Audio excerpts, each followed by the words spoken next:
আমার মেয়ে সামিয়ার অবস্থা দিন দিন খারাপ হচ্ছে।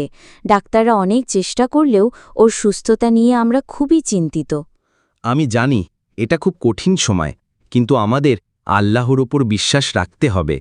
আল্লাহ আমাদের ধৈর্যের পুরস্কার দিবেন ইনশাআল্লাহ। হ্যাঁ, আমি জানি আল্লাহ সবসময় আমাদের ভালো চায়।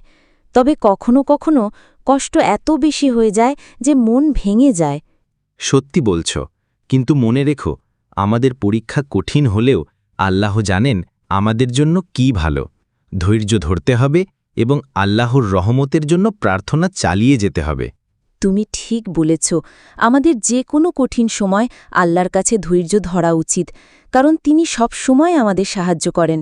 সত্যি, এখন সামিয়ার অবস্থা একটু ভালো হচ্ছে। আল্লাহর রহমতে ওর হাসি ফিরে আসছে। এটাই আল্লাহর করুণার নিদর্শন। আমাদের বিশ্বাস আর ধৈর্যের জন্য আল্লাহ আমাদের সাহায্য করেছেন। সুতরাং জীবনের কষ্টে হতাশ হওয়া যাবে না, আল্লাহর প্রতি বিশ্বাস রেখে চলতে হবে। আমাদের জীবনের এই কঠিন মুহূর্তে আমি আরও দৃঢ় হলাম। আল্লাহর সাহায্য আমাদের পথ প্রদর্শক।